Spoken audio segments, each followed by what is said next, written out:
Ki khubor ka bate se TV. Lawan Rashapi taka Frank Yamaha. Visit Yamaha showroom for big discount and very low down payments only this August. Don't miss out. Contact 96129-51198 or 96129-51298. Uba Ronnie v Lyngdoh unhabban Iehnoh ya Shuki kumu Nongïalam jong Liang Pyrshah hayeng dorbar tawan jong jela hadian ban laingut ki MLA jong seng Kongres dang hagini gi khindiat sngi kilalej ban peniaso yala de bat ka National People's Party. Yamanta ka Kongres kadon satang uba Ronnie v Lyngdoh marway haga yeng dorbar tawan ka jela ka badon nriu pongut kidkhot.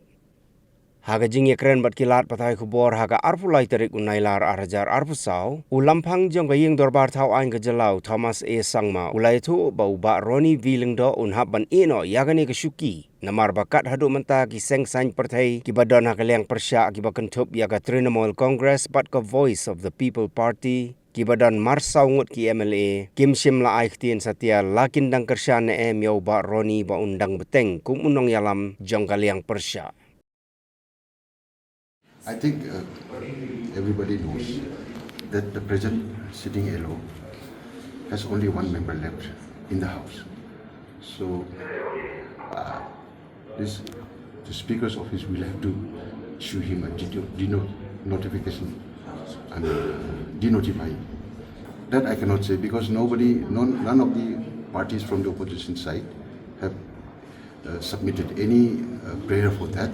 So I can take my time in making a decision and I can examine the matter. I cannot just, without anybody bringing a submission, I cannot make a decision and appoint anybody just like that. Because right now, at presently, the requisite number is not there. I'm waiting for the present incumbent to submit his resignation without having to denotify it.